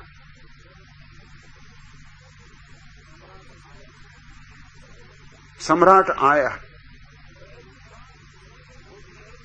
पहली बात बोधि धर्म ने पूछी, अहंकार ले आए कि नहीं? सम्राट ने कहा, आप भी कैसी बातें कर, रात भर में सो न सका इसी बात के कारण। अब फिर वही बात, अरे अहंकार मेरे भीतर है, छोड़ना भी चाहूं तो छूटता नहीं। भूल कहां आऊंगा? एक क्षण को नहीं भूलता, हर घड़ी पकड़े हैं मुझे, जकड़े हैं मुझे। बोधि धर्म ने कहा, तो तुम कहते हो भीतर है? सम्राट ने कहा, निश्चित। तो बोधि धर्म ने कहा, आंख बंद कर, मैं ये डंडा लिए तेरे सामने बैठा हूं, तू भीतर खोज, और जब तुझे भीतर मिल जाए तो बता देना कि मिल गया। एक ही हाथ में सफाया कर दूंगा। सम्राट बहुत घबराया कि सफाया किसका करेगा? ये सफाया मेरा करेगा या मेरे अहंकार का करेगा? और ये डंडा लिए सामने बैठा है, ये कोई खोपड़ी वगैरह ना खोल दे। लेकिन बोधि धर्म की मौजूदगी, उसके हाथ में डंडे का होना, और ये स्पष्ट सूचना कि तू पकड़ भर पाए, पहचान भर पाए कि ये रहा, बस मुझे कह देना कि ये रहा, इशारा भर कर देना। एक परिणाम ये हुआ कि बोधि धर्म की मौजूदगी ने सम्राट वू को सोने न दिया, नहीं तो झपकी लग जाती। रात भर का जागा था, 3 बजे बैठता आंख बंद करके, झपकी खा जाता। मगर वो आदमी सामने बैठा डंडा मारेगा। खोजने चला, पहली दफा खोजने चला, पहली दफा भीतर खोजने चला, है कहां? जितना खोजा उतना हैरान हुआ, जितना खोजा उतना ही नहीं पाया। खोज खोज के थक गया, सब तरफ भीतर जांच पड़ताल की, कहीं भी ना था। सुबह होने लगी, सूरज उगने लगा और बोधि धर्म ने देखा एक अपूर्व शांति, एक अपूर्व मौन, एक अद्भुत प्रसाद सम्राट के ऊपर उतरना शुरू हो गया। इधर सुबह के सूरज का उगना, ताजी ताजी किरणें, जैसे कि सम्राट के भीतर भी एक नया सूरज उगा है। जैसे बाहर भी सुबह हो गई, भीतर भी सुबह हो गई। बोधि धर्म ने कहा कि अब आंख खोलो और अब अपनी बात कह दो। मिला? सम्राट वो कुछ बोला नहीं, सिर्फ बोधि धर्म के चरणों पर गिर पड़ा और उसने कहा कि नहीं मिला। और बात साफ हो गई कि मैं जिसे मिटाने में लगा था वो है ही नहीं, इसलिए कैसे मिटा सकता था? मैं एक झूठ से लड़ रहा था, और जब भी तुम झूठ से लड़ोगे तो हारोगे। इसलिए नहीं कि झूठ मजबूत होता है, झूठ होता ही नहीं, इसलिए हारोगे। अंधेरे से लड़ोगे तो जीत नहीं सकते, इसलिए नहीं कि अंधेरा महाशक्तिशाली, अंधेरा है ही नहीं, सिर्फ रोशनी का अभाव है। अहंकार ध्यान का अभाव है, जैसे अंधेरा प्रकाश का अभाव है। इसलिए फिक्र ही मत करो अहंकार की, वो गलत फिक्र है। ध्यान का दिया जलाओ। अगर तुम्हें अपने घर के अंधेरे को हटाना है तो सिर्फ दिया जलाओ। तुम्हारी दृष्टि दिए जलाने पे लगनी चाहिए। तुम्हारी दृष्टि अंधेरे को हटाने में लग गई तो तुम मुश्किल में पड़ जाओगे। क्या करोगे? धक्के मारोगे, अंधेरे से लड़ोगे, तलवार चलाओगे, कुछ भी करोगे, अंधेरा नहीं कटेगा, अंधेरा नहीं हटेगा। तुम खुद ही हार जाओगे, थक जाओगे, गिर पड़ोगे, और स्वभाव तक तर्क कहेगा कि अंधेरा बड़ा मजबूत है, मिटते ही नहीं। कितने ही दंड बैठक लगाओ और कितनी ही ताकत बढ़ाओ, कुछ अंतर न पड़ेगा। कितनी ही पहलवानी करो, हार निश्चित है। और ख्याल रखे, फिर से दोहरा दूं, हार इसलिए निश्चित नहीं है कि अंधेरा शक्तिशाली है, हार इसलिए निश्चित है कि अंधेरे का अभाव है, अंधेरा है ही नहीं। तुम किससे लड़ रहे हो? जो नहीं है। जो नहीं है उसको कैसे काटोगे, कैसे हटाओगे? हजारों साल से धर्मों ने यही शिक्षा दी है, अहंकार मिटाओ, अहंकार हटाओ, अहंकार गलाओ। और उसका परिणाम यह हुआ है कि लोग व्यर्थ के संघर्ष में लीन। यही ऊर्जा जो तुम अंधेरे या अहंकार से लड़ने में लगा रहे हो, रोशनी बन सकती। मैं तुमसे नहीं कहता कि अहंकार को मिटाना, मैं तो कहता हूं ध्यान को जगाना। तुम्हारे भीतर सोई हुई क्षमता है ध्यान की, बस उसको जगाओ। जैसे जैसे तुम शांत होगे, मौन होगे, तुम्हारे भीतर रोशनी फैल जाएगी, सुबह हो जाएगी। और तब तुम देखोगे कि अंधकार सिर्फ अभाव था, अहंकार था नहीं, सिर्फ एक सपना था। संसार सत्य है, आत्मा सत्य है, शरीर सत्य है, पदार्थ सत्य है, अहंकार असत्य है। अहंकार के अतिरिक्त और कोई चीज असत्य नहीं।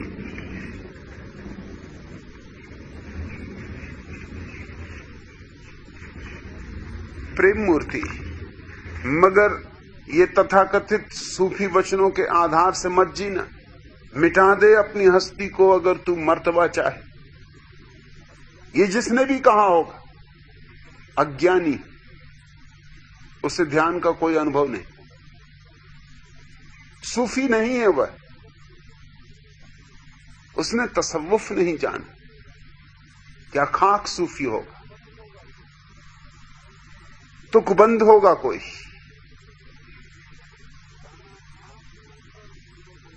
कि दाना खाक में मिलकर गुलो गुलजार होता। दाना के संबंध में तो सच है, बीज के संबंध में सच है, लेकिन तुम्हारे संबंध में सच नहीं।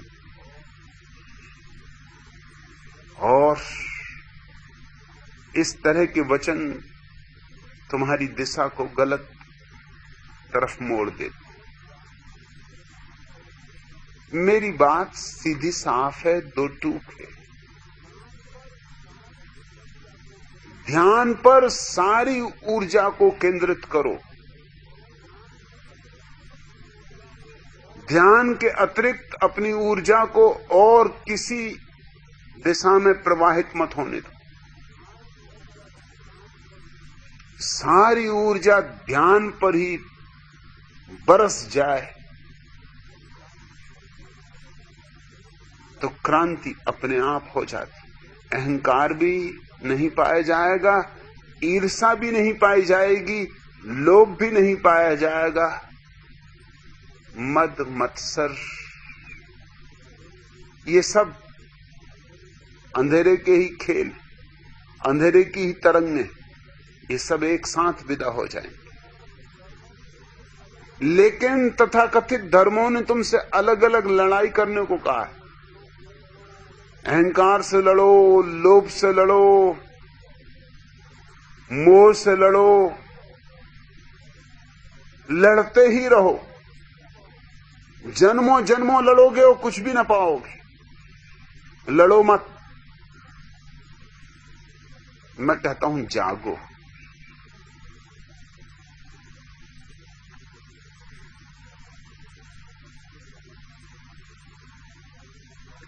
दूसरा प्रश्न, भगवान कल आपने कहा कि मोहम्मद और कृष्ण की बहुत सी बातों से आप राजी नहीं, और कृष्ण की हिंसा को आपने हिटलर आदि की हिंसा से भी ज्यादा खतरनाक बताया। दूसरी ओर कृष्ण के बहुत से वचनों को आप अद्भुत कहते। क्या हिंसा का इतना अनुमोदन करने वाला भी अद्भुत सत्य वचन कह सकता है? कृपया समझाने की अनुकंपा करें। श्याम तलरेजा।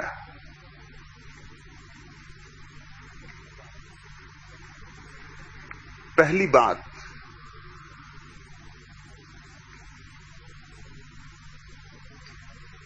कृष्ण ने जो भी कहा है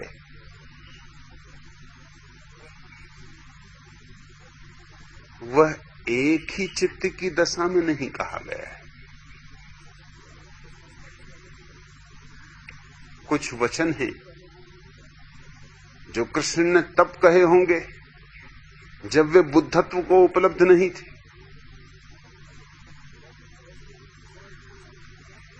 जब ऐसे ही सोए थे जैसे तुम सोए हो। कुछ वचन हैं जो उन्होंने तब कहे होंगे जब बुद्धत्व के करीब आ रहे थे। रात टूटने के करीब थी, आखिरी तारे डूबने लगे थे। हालांकि अभी सुबह नहीं हो गई थी, मगर फिर भी अंधेरा जा चुका था। वह संध्या काल आ गया था, वह बीच का अंतराल, जबकि सूरज अब उगा तब उगा कि बस उगा ही। कुछ वचन तब कहे होंगे जब पूर्व पर सूरज की लाली फैल गई होगी, जबकि सूरज के आगमन की घोषणा हो गई होगी। और कुछ वचन तब कहे होंगे जब सूरज उग गया होगा। कुछ वचन तब कहे होंगे जब सूरज शिखर पर आ गया होगा, मध्य आकाश में होगा। और कुछ वचन तब कहे होंगे जब सूरज अपनी परिपूर्ण प्रौढ़ता को पा लिया होगा। सांझ को, सूर्यास्त के पहले, जब सूरज ने सारे आकाश का अनुभव कर लिया, जबकि सूरज पूरी यात्रा कर चुका, इसलिए अड़चन होती है। शास्त्रों में तो सारे वचन संग्रहित कर लिए गए, जैसे गीता। तुम कहोगे कि गीता तो एक ही समय में कही गई।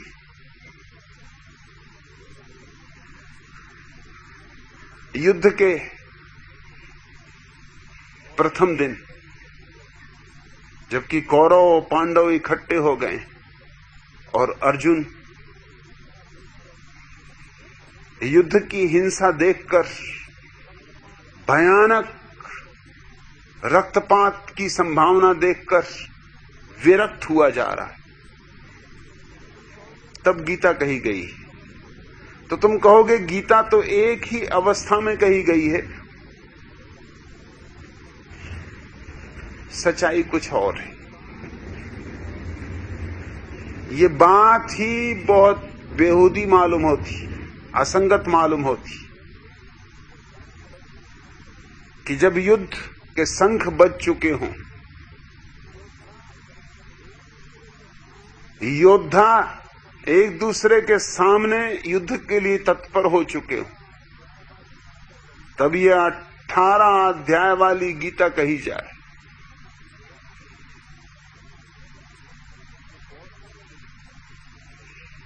ये तो बहुत समय लेगी।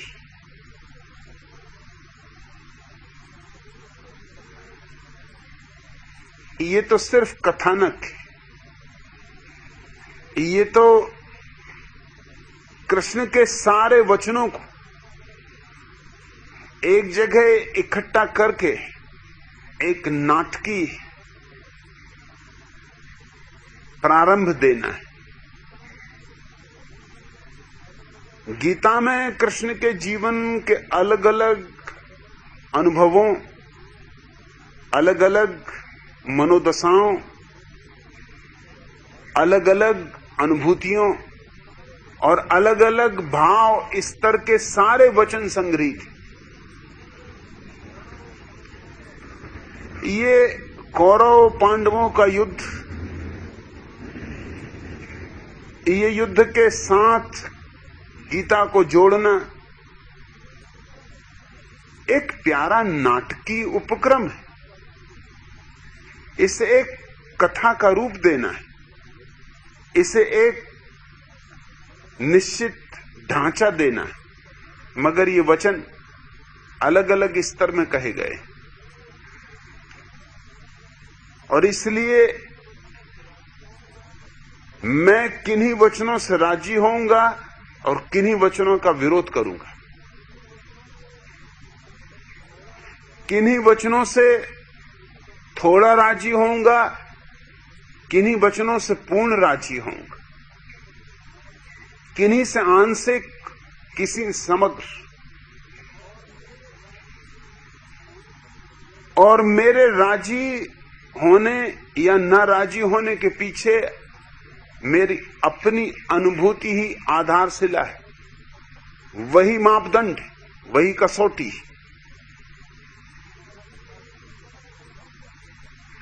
तुम्हारी अड़चन में समझ सकता हूं। तुम कहते हो ये कैसे हो सकता है कि एक ही व्यक्ति ने हिंसा का भी समर्थन किया हो इतना भयंकर, और साथ ही वह अद्भुत सत्य वचन भी बोला। ये हो सकता है? आखिर अज्ञानी ही तो ज्ञान को उपलब्ध होते हैं। आखिर सोए हुए लोग तो जागते, सपनों में भटके हुए लोग तो एक दिन सत्य को उपलब्ध होते। और आमतौर से रेखा खींचनी मुश्किल होती कि कब क्रांति घटी। खासकर कृष्ण के संबंध में हमारे पास कोई ऐतिहासिक प्रमाण नहीं है कि कब क्रांति घटी। वो कौन सा क्षण था जिसके बाद कृष्ण को बुद्धत्व उपलब्ध हुआ। हिंदुओं की मौलिक धारणा की भूल के कारण ये रेखा नहीं खींची जा सकी, क्योंकि वे मानते हैं कृष्ण तो परमात्मा के अवतार, इसलिए वो तो पहले से ही बुद्धत्व को उपलब्ध, वो जन्मे ही बुद्धत्व को लेकर। उन्होंने बुद्धत्व पाया नहीं, लेकर ही आए। इसलिए सारा जीवन स्वीकार करना पड़ेगा उन्हें। मेरी ऐसी कोई मजबूरी नहीं, मैं कोई हिंदू नहीं हूं, मैं कोई जैन नहीं हूं, मैं कोई बौद्ध नहीं, मैं किसी का अनुयायी नहीं। इसलिए मेरी एक स्वतंत्रता है जो अनुयायी की नहीं हो सकती। मैं सरलता से निर्णय कर सकता हूं और मेरा अनुभव मेरी कसौटी है।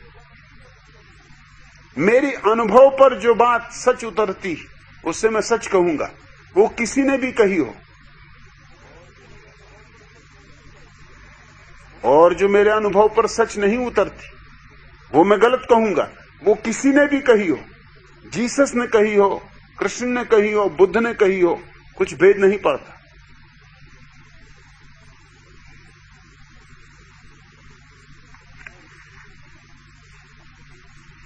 मैं कृष्ण की हिंसात्मक दृष्टि से राजी नहीं हूं।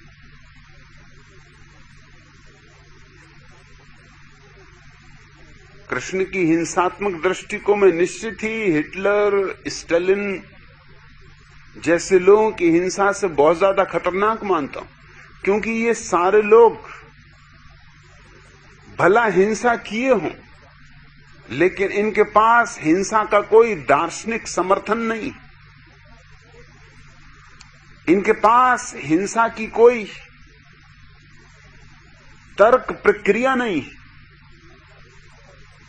और कृष्ण ने हिंसा के लिए तर्क प्रक्रिया दी, एक दार्शनिक पृष्ठभूमि दी। वही खतरनाक बात है।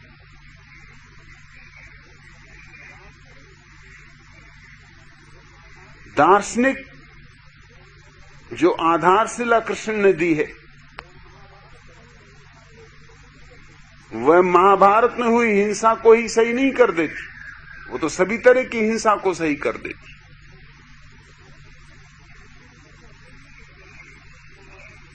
कृष्ण ये कहते हैं कि शरीर तो मरा ही हुआ है।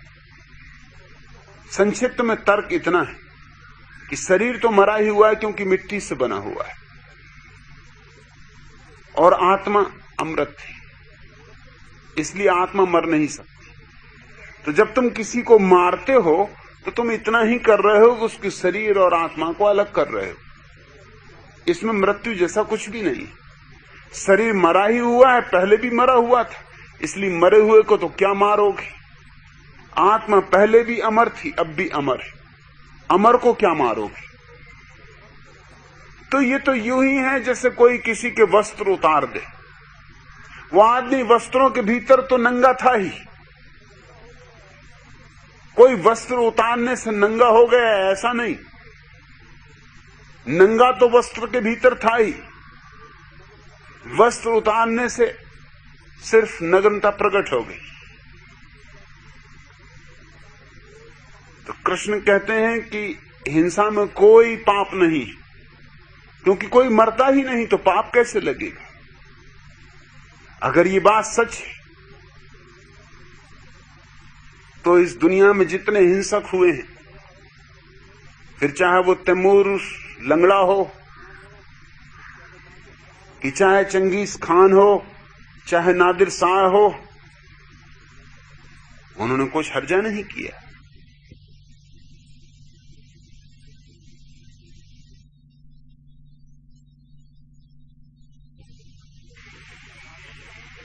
धार्मिक कार्य कर रहे थे, अच्छे ही कार्य कर रहे थे, शरीर को आत्मा से अलग कर रहे थे, नीर छीर विवेक कर रहे थे, परमहंस थे।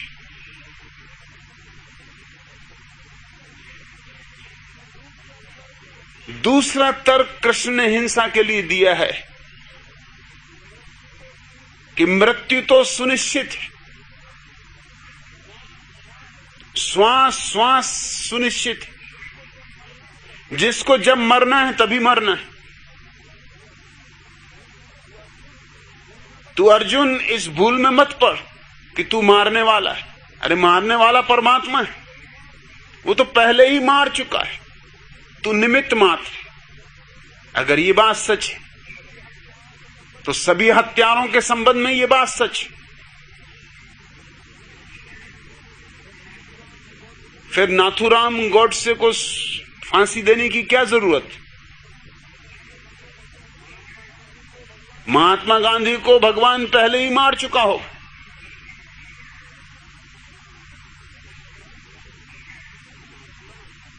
नाथूराम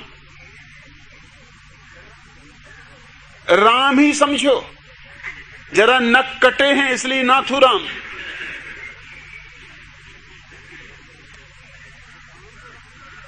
काम तो राम के ही कर रहे, तो नाथूराम को तो महात्मा कहना चाहिए, परमात्मा के निमित्त बने। इनको फांसी देने की क्या जरूरत? फिर तो सभी हत्याएं, सभी पाप अंगीकृत हो जाते। तुम्हारी चोरी होनी तो ही होगी, तुम्हारे भाग में बदी थी, इसमें चोर का क्या कसूर है? तुम्हारी पत्नी को कोई भगा ले जाए, इसमें वो क्या कर सकता? भगाने वाला परमात्मा पहले ही भगा चुका था। जरा इस तर्क की बेहूदगी देखो। इस तर्क के आधार पर तो जीवन असंभव हो जाए। और कृष्ण खुद भी इस तर्क के आधार पर जीते नहीं, इसलिए मैं बेईमान कहता हूं। क्योंकि जब दुर्योधन द्रौपदी के वस्त्र खींचने लगा तो बेचारा उसका क्या कसूर? भगवान पहले खींच चुका हो। सीधी साफ बात है, जब मृत्यु जैसी बड़ी चीज को भी भगवान पर छोड़ा जा रहा है, भाग्य पर छोड़ा जा रहा है, तो द्रौपदी का वस्त्र खींचना कोई बहुत बड़ी बात हो रही। फिर उसे पूरा नैतिक अधिकार था, क्योंकि जुए में उसने जीता था। वो अगर वस्त्र छीन रहा है तो कृष्ण को उसकी साड़ी बढ़ाने की क्या जरूरत है? ये परमात्मा के काम में बाधा डाल रहे हैं। दुर्योधन परमात्मा का काम कर रहा है और ये भैया बाधा डाल रहे हैं। और बाधा डालने का कुल कारण इतना है कि द्रौपदी इनकी बहन है, और ये खुद दूसरी स्त्रियों के वस्त्र चुरा चुरा के झाड़ों पे चढ़ के बैठते रहे, मगर वो इनकी बहनें नहीं थी। सो वो रासलीला थी। बेचारे दुर्योधन ने सोचा होगा मैं भी थोड़ी रासलीला करूं। जब रासलीला ऐसी रस भरी चीज है तो कुछ मैं भी करूं। कृष्ण से ही प्रेरणा मिली होगी, वो भी रासलीला कर रहा था, तो उसको रासलीला क्यों नहीं करने देते? खुद दूसरी स्त्रियों के वस्त्र चुरा के झाड़ों पे बैठ जाते हो, तब ये बात नैतिक है, तब ये बात धार्मिक है। तब ये बड़े गजब का काम हो रहा है, तब इसका गुणगान होना चाहिए। और जब दुर्योधन को भी ऐसी ही आध्यात्मिक प्रेरणा उठी तो पाप होने लगा। कृष्ण इस तरह के जो वचन कहे हैं वो वचन शुद्ध राजनीतिक हैं और फैसिस्ट हैं, और उनकी जितनी निंदा की जाए ठीक है। लेकिन कृष्ण ने बहुत से प्यारे वचन भी कहे, उनका मैं समर्थन करता हूं, उनसे मेरा कोई विरोध नहीं, मगर ये अलग अलग भाव दशाओं में कहे गए होंगे, यह बात सुनिश्चित है। और यही सत्य है मोहम्मद के संबंध में, यही सत्य है बुद्ध के संबंध में। मेरा चुनाव आणविक है, ये तुम्हें समझ लेना चाहिए। मैं तो एक एक चीज को कसौटी पर कसता हूं।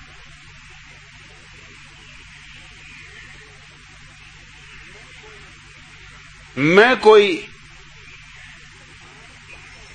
सारी बातों को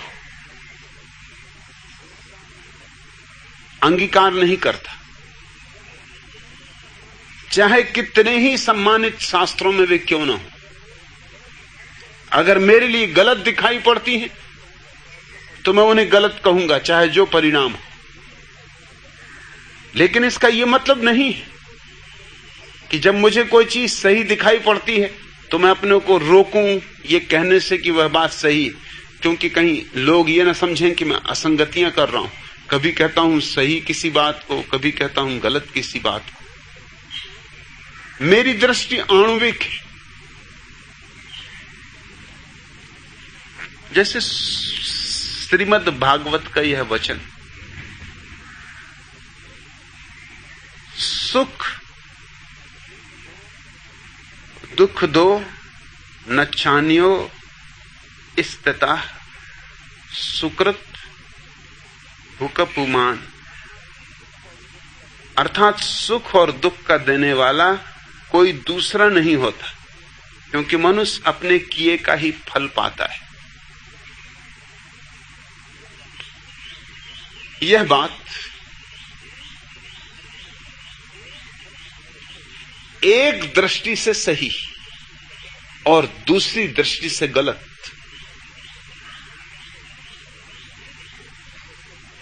इस दृष्टि से सही है कि प्रत्येक व्यक्ति को अपना उत्तरदायित्व समझने की प्रेरणा देती, प्रत्येक व्यक्ति को अपना मालिक बनाती, कि तुम अपने दुखों के खुद कारण,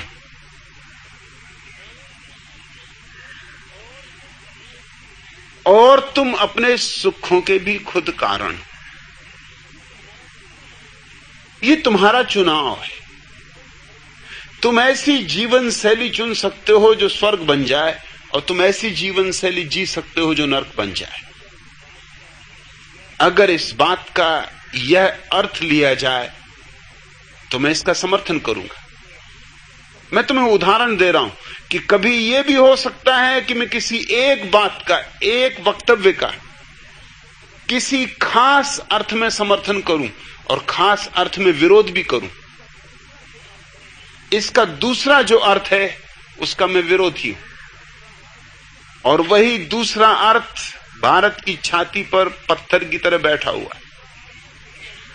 दूसरा अर्थ इसका यह हुआ कि फिर समाज को रूपांतरित करने का कोई उपाय ना बचा। अगर तुम गरीब हो तो अपने पापों के कारण, नहीं उन लोगों के कारण जो चूस रहे। अगर तुम दुख भोग रहे हो तो अपने पापों के कारण, नहीं इसलिए कि समाज की एक ऐसी व्यवस्था में तुम जी रहे हो जहां सुख से जीने की कोई सुविधा नहीं, जहां चारों तरफ दुख पैदा करने के उपाय। इससे एक तरह की सामाजिक दास्ता पैदा होती। हजारों साल हो गए भारत में गरीब, लेकिन गरीबों ने कोई बगावत नहीं की। क्यों? कैसे बगावत करें? ये श्रीमद् भागवत का वचन उनसे ये कह रहा है कि तुम गरीब हो अपने कर्मों के कारण, पिछले जन्मों में किए कर्म, अब उनका तुम करोगे भी क्या? सिवाय सहने के और क्या उपाय है? सह लो शांति से, धैर्य से, अपने किए को भोग लो ताकि कर्म कट जाए। इससे सामाजिक उत्तरदायित्व समाप्त हो जाता है।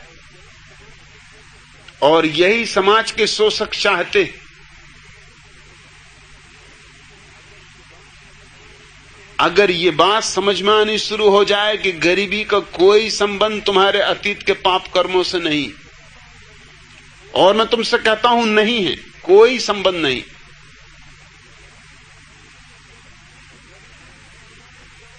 गरीबी सामाजिक व्यवस्था है,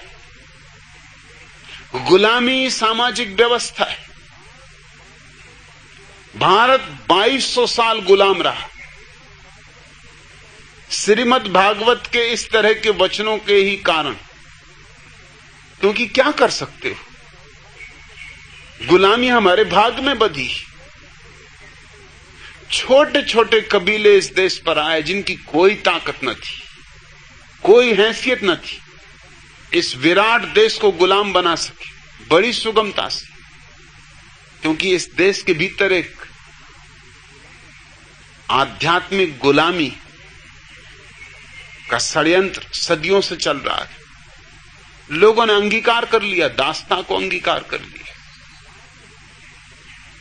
भाग्य है, किया क्या जा सकता है? अपने हाथ में कुछ भी नहीं। परमात्मा के बिना हिलाए पत्ता नहीं हिलता। सो गुलामी कैसे हटेगी? जब वो हटाना चाहेगा तब हटेगी। जब हमारे कर्म बदलेंगे तब हटेगी। इसका मतलब यह हुआ कि जो लुटेरे आए उनका कोई जुम्मा नहीं।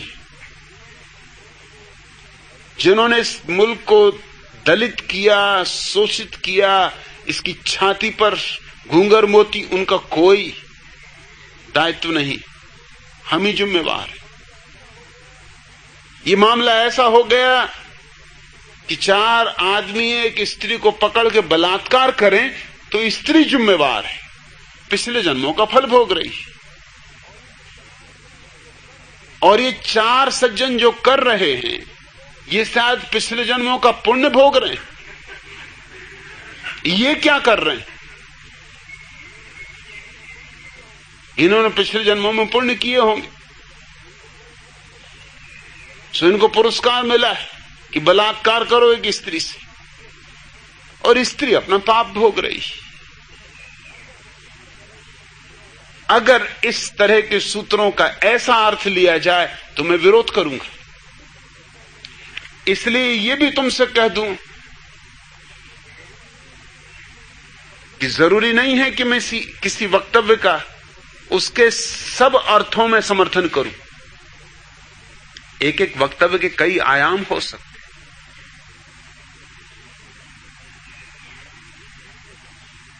आयाम भी चुनने होंगे। यह मैं मानता हूं कि तुम अगर दुखी हो तो तुम्हारी जीवन दृष्टि में कहीं भूल है, और तुम्हारी जीवन दृष्टि में अगर भूल है तो तुम गरीब होके भी दुखी रहोगे, तुम धनी होके भी दुखी रहोगे। लेकिन तुम्हारी जीवन दृष्टि तुम्हारे गरीब होने और अमीर होने का कारण नहीं, उसके कारण अलग है। समाज की व्यवस्था, आर्थिक व्यवस्था, वैज्ञानिक, तकनीकी, औद्योगिक व्यवस्था, उसके हजार कारण। लेकिन एक बात तय है कि अगर तुम्हारे जीवन दृष्टि का कहीं मौलिक रूप गलत है तो तुम धनी भी हो जाओ तो भी दुखी रहोगे। तुम धन का उपयोग अपने दुख को बढ़ाने के लिए ही करोगे, और क्या करोगे। एक आदमी को, जो कि एक साधारण दर्जी था, शौक था, हर महीने 1 रुपए की लॉटरी खरीद लेता था।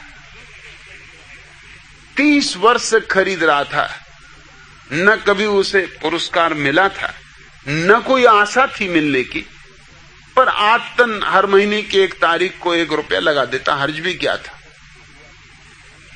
मगर यूं हुआ कि एक दिन एक बड़ी कार दरवाजे पे आके रुकी और थैलों में भर के रुपए लाए गए। उसकी तो आंखें फटी की फटी रह गई। उसने कहा, क्या हो रहा? उन लोगों ने कहा कि तुम धन्यभागी हो, लॉटरी तुम्हारे नाम खुली, प्रथम पुरस्कार तुम्हें मिला, ये 10 लाख रुपए हम फेंक दी, मामला खत्म, अब करना क्या है।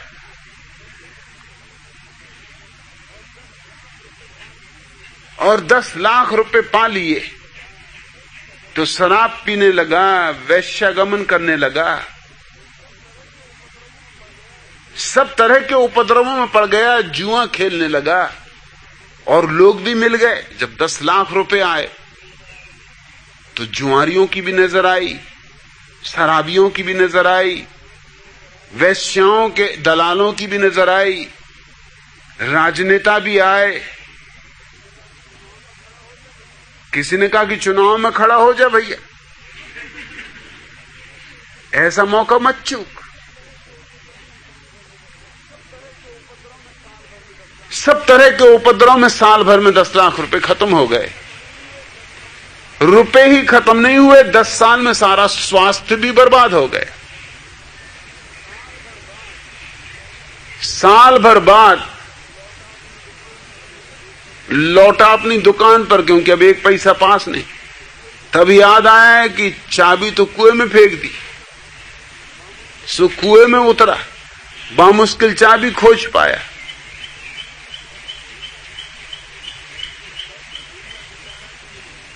तब सोचा विचारा कि मैंने क्या किया ये साल भर। ये 10 लाख रुपए मेरे लिए सौभाग्य नहीं हुए, ये तो दुर्भाग्य हो गया। पहले मैं भला चंगा था, न चिंता थी, न फिक्र थी, न परेशानी थी, स्वस्थ भी था। भगवान न करे अब कभी दोबारा लॉटरी खुले, मगर पुरानी आदत, हर महीने वो फिर 1 रुपए से टिकट खरीदने लगा। यूं भी सोचता चला जाए। ये तो आदमी के द्वंद्व समझो कि अब नहीं मिले, अरे अब कहीं मिलने वाली 30 साल नहीं मिली, वो तो एक संयोग की बात मिल गई, मगर टिकट खरीदता रहा। और संयोग कुछ यूं घटा कि दूसरे साल फिर मिली। जब कार आकर उसके सामने रुकी, उसने अपनी छाती पीट ली कि नहीं भैया अब नहीं। कहे अब नहीं, लेकिन ताला बंद करता जाए। कहे कि अब नहीं, लेकिन चाबी फिर फेंक दी। आदमी की विक्षिप्तताएं, इंकार कर रहा है और थैली संभाल भी रहा है, और फिर वही दौर शुरू हुआ। मगर दूसरे दौर में खात्मा ही हो गया। फिर चाबी निकालने का मौका ही नहीं आया, प्राण ही निकल गए। आदमी की जीवन शैली, उसके भीतर की आंतरिक दशा निर्णायक तो है। धन हो तो, गरीबी हो तो, सुविधा हो तो, असुविधा हो तो। इसलिए एक आयाम में ये वचन सत्य है, मगर और आयामों में ये वचन असत्य हो जाता है। श्याम तलरेजा, मेरी बातें तुम जब सुन रहे हो तो तुम किसी साधारण धर्मगुरु की बातें नहीं सुन रहे हो।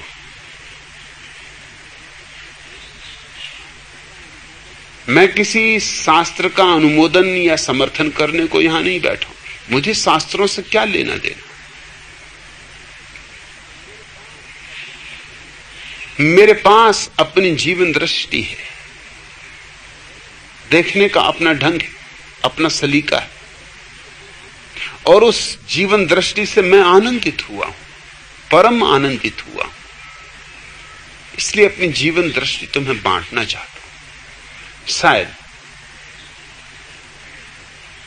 किसी के भीतर का दिया जल जाए, शायद किसी के भीतर रोशनी हो उठे, शायद किसी के भीतर का फूल खिल जाए।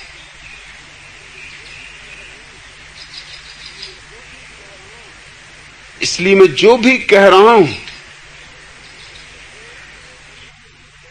उसका कोई प्रयोजन न कृष्ण से है, न बुद्ध से है, न क्राइस्ट से है, न मोहम्मद से। लेकिन चूंकि ये नाम सदियों से तुम्हारे दिमाग में रहे, इनका मैं उपयोग कर लेता हूं। सिर्फ बात तुम तक पहुंच जाए, ये भाषा तुम्हारी है, इसलिए इनका उपयोग कर लेता हूं। अन्यथा मैं सीधी सीधी अपनी बात कह सकता हूं, किसी का भी नाम लेने की कोई जरूरत नहीं, लेकिन तब तुम्हें समझना थोड़ा मुश्किल हो जाएगा।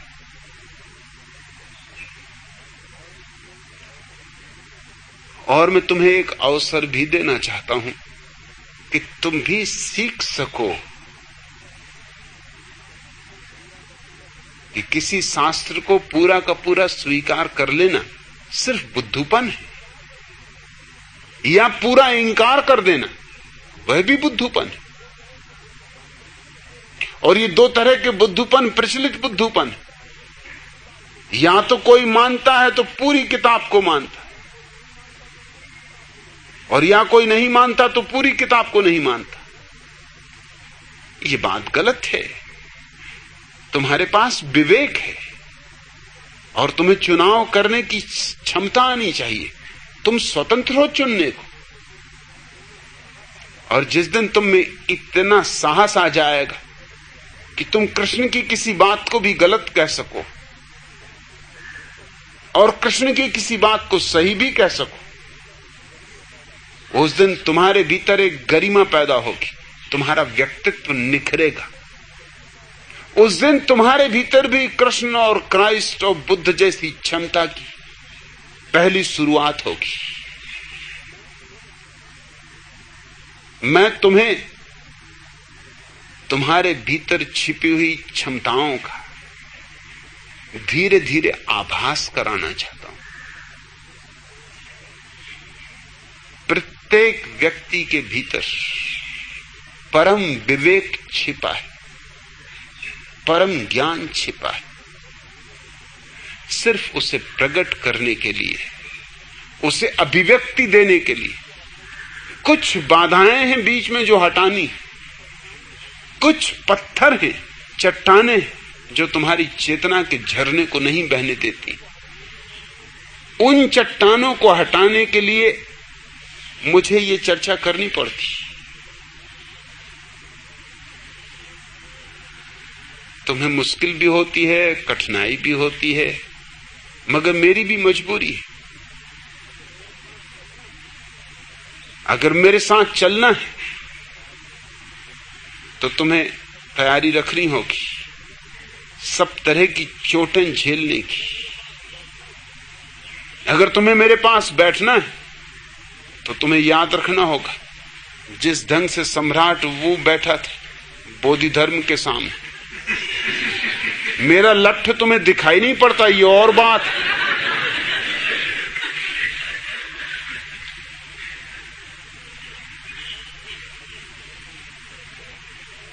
कबीर कहते हैं, कबीरा खड़ा बाजार में, लिए लुकाठी हाथ, जो घर बारे अपना चले हमारे साथ। आज इतना।